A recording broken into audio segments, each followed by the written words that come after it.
ಅಧ್ಯಾಯ 9. ರಾಜವಿದ್ಯಾ ರಾಜ ಗುಹ್ಯ ಯೋಗ. ಭಗವಂತನು ಹೇಳಿದನು, ದೋಷ ದೃಷ್ಟಿರಹಿತ ಭಕ್ತನಾದ ನಿನಗೆ ಈ ಪರಮ ಗೋಪ್ಯವಾದ ವಿಜ್ಞಾನ ಸಹಿತ ಜ್ಞಾನವನ್ನು ಪುನಃ ಚೆನ್ನಾಗಿ ಹೇಳುವೆನು. ಅದನ್ನು ತಿಳಿದು ನೀನು ದುಃಖ ರೂಪ ಸಂಸಾರದಿಂದ ಪಾರಾಗುವೆ. ಈ ವಿಜ್ಞಾನ ಸಹಿತವಾದ ಜ್ಞಾನವು ಎಲ್ಲ ವಿದ್ಯೆಗಳ ರಾಜನು, ಎಲ್ಲ ರಹಸ್ಯಗಳ ರಾಜನು, ಅತಿ ಪವಿತ್ರವು, ಅತ್ಯುತ್ತಮವು, ಪ್ರತ್ಯಕ್ಷ ಫಲ ಉಳ್ಳದ್ದು, ಧರ್ಮಯುಕ್ತವು, ಸಾಧನೆಗೆ ತುಂಬ ಸುಲಭವು ಮತ್ತು ಅವಿನಾಶಿಯೂ ಆಗಿದೆ. ಎಲೈ ಪರಂತಪ, ಮೇಲೆ ಹೇಳಿದ ಈ ಧರ್ಮದಲ್ಲಿ ಶ್ರದ್ಧಾರಹಿತ ಪುರುಷರು ನನ್ನನ್ನು ಪಡೆಯದೆ ಮೃತ್ಯುರೂಪಿ ಸಂಸಾರ ಚಕ್ರದಲ್ಲಿ ಸುತ್ತುತ್ತಾ ಇರುತ್ತಾರೆ.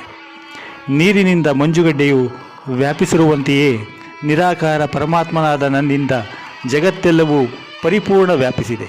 ಹಾಗೆಯೇ ಎಲ್ಲ ಪ್ರಾಣಿಗಳು ನನ್ನೊಳಗೆ ಸಂಕಲ್ಪದ ಆಧಾರದಿಂದ ನೆಲೆಸಿದೆ. ಆದರೆ ವಾಸ್ತವಿಕವಾಗಿ ನಾನು ಅವುಗಳಲ್ಲಿ ನೆಲೆಸಿರುವುದಿಲ್ಲ. ಆ ಸಮಸ್ತ ಪ್ರಾಣಿಗಳು ನನ್ನಲ್ಲಿ ನೆಲೆಸಿರುವುದಿಲ್ಲ. ಆದರೆ ಅವುಗಳ ಧಾರಣೆ, ಪೋಷಣೆ ಮಾಡುವ ಮತ್ತು ಅದನ್ನು ಉತ್ಪನ್ನ ಮಾಡುವವನಾಗಿದ್ದರೂ ನನ್ನ ಆತ್ಮನು ವಾಸ್ತವಿಕವಾಗಿ ಭೂತಗಳಲ್ಲಿ ನೆಲೆಸಿರುವುದಿಲ್ಲ. ಇಂತಹ ನನ್ನ ಈಶ್ವರೀಯ ಯೋಗ ಶಕ್ತಿಯನ್ನು ಆಕಾಶದಿಂದ ಉತ್ಪನ್ನವಾಗಿ ಎಲ್ಲೆಡೆ ಸಂಚರಿಸುವ ಮಹಾನ್ ವಾಯು ಸದಾಕಾಲ ಆಕಾಶದಲ್ಲೇ ಇರುವಂತೆಯೇ ನನ್ನ ಸಂಕಲ್ಪದಿಂದ ಉತ್ಪನ್ನವಾದ್ದರಿಂದ ಸರ್ವಭೂತಗಳು ನನ್ನಲ್ಲಿ ನೆಲೆಸಿವೆ ಎಂದು ತಿಳಿ. ಎಲೆ ಅರ್ಜುನ, ಕಲ್ಪದ ಕೊನೆಯಲ್ಲಿ ಸರ್ವ ಜೀವಕೋಟಿಯು ನನ್ನ ಪ್ರಕೃತಿಯಲ್ಲಿ ಲೀನವಾಗುತ್ತದೆ. ಹಾಗೂ ಕಲ್ಪದ ಪ್ರಾರಂಭದಲ್ಲಿ ಪುನಃ ಅವುಗಳನ್ನು ನಾನು ಸೃಷ್ಟಿಸುತ್ತೇನೆ. ನನ್ನ ಮಾಯೆಯನ್ನು ಅಂಗೀಕರಿಸಿ ಪ್ರಕೃತಿಯ ಹತೋಟಿಯಲ್ಲಿದ್ದುದರಿಂದ ಪರಾಧೀನವಾದ ಈ ಪ್ರಾಣಿ ಸಮುದಾಯವನ್ನು ನಾನು ಪದೇ ಪದೇ ಅವುಗಳ ಕರ್ಮಗಳಿಗನುಸಾರವಾಗಿ ರಚಿಸುತ್ತೇನೆ. ಎಲೆ ಅರ್ಜುನ, ಆ ಕರ್ಮಗಳಲ್ಲಿ ಆಸಕ್ತಿ ಇಲ್ಲದೆ ಹಾಗೂ ಉದಾಸೀನನಂತೆ ಇರುವ ಪರಮಾತ್ಮನಾದ ನನ್ನನ್ನು ಆ ಕರ್ಮಗಳು ಬಂಧಿಸುವುದಿಲ್ಲ.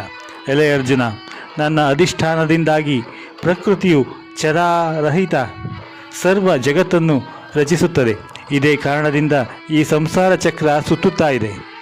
ನನ್ನ ಪರಮಭಾವವನ್ನು ತಿಳಿಯದ ಮೂಢ ಜನರು ಮನುಷ್ಯ ಶರೀರವನ್ನು ಧರಿಸಿರುವ ಸಂಪೂರ್ಣ ಪ್ರಾಣಿಗಳ ಮಹಾ ಈಶ್ವರನಾದ ನನ್ನನ್ನು ತುಚ್ಛವಾಗಿ ಕಾಣುತ್ತಾರೆ.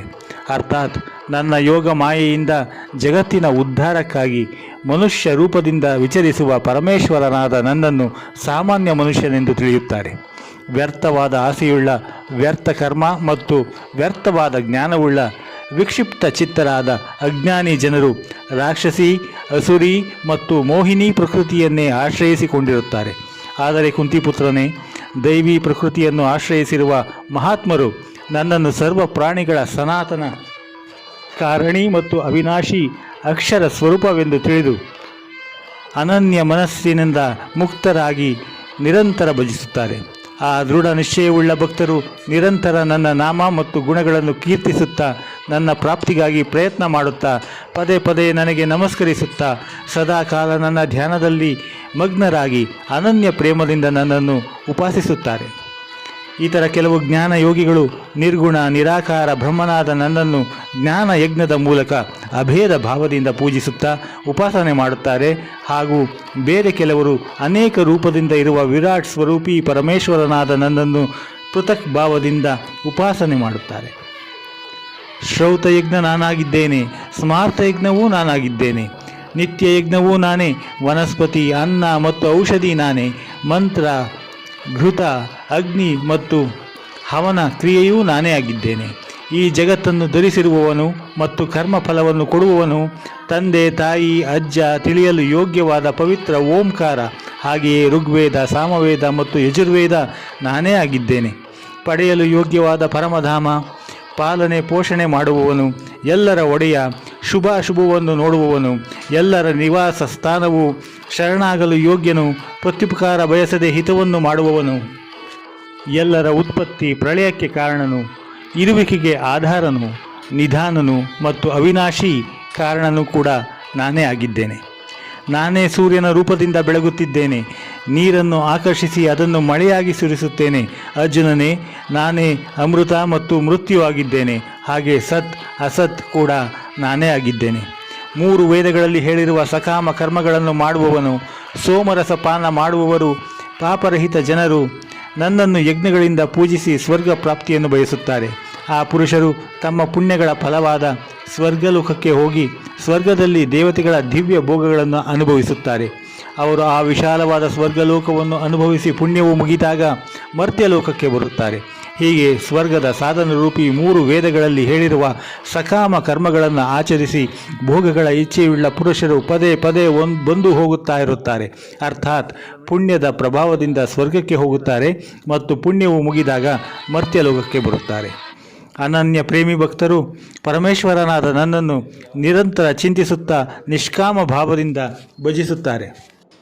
ಹೀಗೆ ನಿತ್ಯ ನಿರಂತರ ಚಿಂತಿಸುವ ಮನುಷ್ಯರ ಯೋಗಕ್ಷೇಮವನ್ನು ನಾನೇ ಸ್ವತಃ ವಹಿಸಿಕೊಳ್ಳುವೆನು. ಎಲೆ ಅರ್ಜುನನೇ, ಶ್ರದ್ಧೆಯಿಂದ ಯುಕ್ತರಾದ ಸಕಾಮ ಭಕ್ತರು ಬೇರೆ ದೇವತೆಗಳನ್ನು ಪೂಜಿಸಿದರೂ ಅದು ನನ್ನ ಪೂಜೆಯೇ ಆಗಿದೆ. ಆದರೆ ಅವರ ಆ ಪೂಜೆಯು ಅಜ್ಞಾನಪೂರ್ವಕವಾಗಿರುತ್ತದೆ. ಏಕೆಂದರೆ ಸರ್ವ ಯಜ್ಞಗಳ ಭೋಕ್ತಾ ಮತ್ತು ಒಡೆಯನು ನಾನೇ ಆಗಿದ್ದೇನೆ. ಆದರೆ ಅವರು ಪರಮೇಶ್ವರನಾದ ನನ್ನನ್ನು ತತ್ವತಃ ತಿಳಿಯುವುದಿಲ್ಲ. ಆದ್ದರಿಂದ ಪುನರ್ಜನ್ಮವನ್ನು ಪಡೆಯುತ್ತಾರೆ. ದೇವತೆಗಳನ್ನು ಪೂಜಿಸುವವರು ದೇವತೆಗಳನ್ನು ಪಡೆಯುತ್ತಾರೆ. ಪಿತೃಗಳನ್ನು ಪೂಜಿಸುವವರು ಪಿತೃಗಳನ್ನು ಸೇರುತ್ತಾರೆ. ಭೂತಗಳನ್ನು ಪೂಜಿಸುವವರು ಭೂತಗಳನ್ನೇ ಪಡೆಯುತ್ತಾರೆ ಮತ್ತು ನನ್ನನ್ನು ಪೂಜಿಸುವ ಭಕ್ತರು ನನ್ನನ್ನೇ ಸೇರುತ್ತಾರೆ. ಅದಕ್ಕಾಗಿ ನನ್ನ ಭಕ್ತರಿಗೆ ಪುನರ್ಜನ್ಮವಿರುವುದಿಲ್ಲ. ಯಾವ ಭಕ್ತನೇ ಆಗಲಿ ಪತ್ರ, ಪುಷ್ಪ, ಫಲ, ಜಲ ಇತ್ಯಾದಿಗಳನ್ನು ನನಗೆ ಭಕ್ತಿಯಿಂದ ಅರ್ಪಿಸುತ್ತಾನೋ ಆ ಶುದ್ಧ ಬುದ್ಧಿಯುಳ್ಳ ನಿಷ್ಕಾಮ ಪ್ರೇಮಿ ಭಕ್ತನು ಭಕ್ತಿಯಿಂದ ಅರ್ಪಿಸಿದ ಆ ಪತ್ರ ಪುಷ್ಪಾದಿಗಳನ್ನು ನಾನು ಸಗುಣ ರೂಪದಿಂದ ಪ್ರಕಟನಾಗಿ ಪ್ರೀತಿಯಿಂದ ತಿಂದು ಬಿಡುವೆನು. ಎಲೆ ಅರ್ಜುನ, ನೀನು ಮಾಡುವ ಕರ್ಮವನ್ನು, ತಿನ್ನುವುದನ್ನು, ಮಾಡುವ ಹೋಮವನ್ನು, ಕೊಡುವ ದಾನವನ್ನು ಮತ್ತು ಆಚರಿಸುವ ತಪಸ್ಸನ್ನು ಹೀಗೆ ಎಲ್ಲವನ್ನೂ ನನಗೆ ಅರ್ಪಣೆ ಮಾಡು. ಹೀಗೆ ಸಮಸ್ತ ಕರ್ಮಗಳು ಭಗವಂತನಾದ ನನ್ನಲ್ಲಿ ಅರ್ಪಿತವಾಗುವಂತಹ ಸಂನ್ಯಾಸ ಯೋಗದಿಂದ ಕೂಡಿದ ಚಿತ್ತವುಳ್ಳ ನೀನು ಶುಭಾಶುಭ ಫಲರೂಪಿ ಕರ್ಮ ಬಂಧನದಿಂದ ಮುಕ್ತನಾಗುವೆ ಹಾಗೂ ನನ್ನನ್ನೇ ಹೊಂದುವೆ. ನಾನು ಸಮಸ್ತ ಪ್ರಾಣಿಗಳಲ್ಲಿ ಸಮಭಾವದಿಂದ ವ್ಯಾಪಿಸುವೆನು. ನನಗೆ ಪ್ರಿಯರು ಅಪ್ರಿಯರು ಯಾರೂ ಇಲ್ಲ. ಆದರೆ ಪ್ರೇಮದಿಂದ ನನ್ನನ್ನು ಭಜಿಸುವ ಭಕ್ತರು ನನ್ನಲ್ಲಿ ನೆಲೆಸಿದ್ದಾರೆ ಮತ್ತು ನಾನೂ ಅವರಲ್ಲಿ ಪ್ರತ್ಯಕ್ಷನಾಗಿ ಪ್ರಕಟವಾಗಿರುತ್ತೇನೆ. ಅತಿಶಯ ದುರಾಚಾರಿಯಾಗಿದ್ದರೂ ಕೂಡ ಅನನ್ಯ ಭಾವದಿಂದ ನನ್ನ ಭಕ್ತನಾಗಿ ನನ್ನನ್ನು ಭಜಿಸಿದರೆ ಅವನನ್ನು ಸಾಧುವೆಂದೇ ತಿಳಿಯಬೇಕು. ಏಕೆಂದರೆ ಅವನು ಯಥಾರ್ಥ ನಿಶ್ಚಯಿಯಾಗಿದ್ದಾನೆ. ಅರ್ಥಾತ್ ಪರಮೇಶ್ವರನ ಭಜನೆ ಸಮಾನವಾದುದು ಬೇರೆ ಏನೂ ಇಲ್ಲವೆಂದು ಚೆನ್ನಾಗಿ ನಿಶ್ಚಯಿಸುವವನು. ಅವನು ಬೇಗನೆ ಧರ್ಮಾತ್ಮನಾಗಿ ಸದಾಕಾಲ ಇರುವಂತಹ ಪರಮಶಾಂತಿಯನ್ನು ಪಡೆಯುತ್ತಾನೆ. ಅರ್ಜುನನೇ, ನನ್ನ ಭಕ್ತನ ನಾಶವಾಗುವುದಿಲ್ಲ ಎಂಬ ಸತ್ಯವನ್ನು ನೀನು ನಿಶ್ಚಯವಾಗಿ ತಿಳಿ. ಎಲೆ ಅರ್ಜುನ, ಸ್ತ್ರೀಯರು, ವೈಶ್ಯರು, ಶೂದ್ರರು, ಹಾಗೆಯೇ ಪಾಪಯೋನಿಗಳು ಅರ್ಥಾತ್ ಚಾಂಡಾಲಾದಿ ಯಾರೇ ಇರಲಿ ಅವರು ಕೂಡ ನನ್ನಲ್ಲಿ ಶರಣಾಗಿ ಪರಮಗತಿಯನ್ನೇ ಪಡೆಯುತ್ತಾರೆ. ಪುಣ್ಯಶೀಲರಾದ ಬ್ರಾಹ್ಮಣರು ಹಾಗೆಯೇ ರಾಜರ್ಷಿ ಭಕ್ತ ಜನರು ನನ್ನಲ್ಲಿ ಶರಣಾಗಿ ಪರಮಗತಿಯನ್ನು ಪಡೆಯುತ್ತಾರೆ ಎಂಬುದರಲ್ಲಿ ಹೇಳುವುದೇನಿದೆ? ಅದಕ್ಕಾಗಿ ಸುಖರಹಿತ ಮತ್ತು ಕ್ಷಣಭಂಗುರವಾದ ಈ ಮನುಷ್ಯ ಶರೀರವನ್ನು ಪಡೆದ ನೀನು ನಿರಂತರ ನನ್ನನ್ನೇ ಭಜಿಸು. ನನ್ನಲ್ಲಿ ಮನಸ್ಸುಳ್ಳವನಾಗು, ನನ್ನ ಭಕ್ತನಾಗು, ನನ್ನನ್ನು ಪೂಜಿಸುವವನಾಗು, ನನಗೆ ನಮಸ್ಕರಿಸು. ಹೀಗೆ ಆತ್ಮನನ್ನು ನನ್ನಲ್ಲಿ ನೆಲೆಗೊಳಿಸಿ ಮತ್ಪರಾಯಣನಾಗಿ ನನ್ನನ್ನೇ ಹೊಂದುವೆ.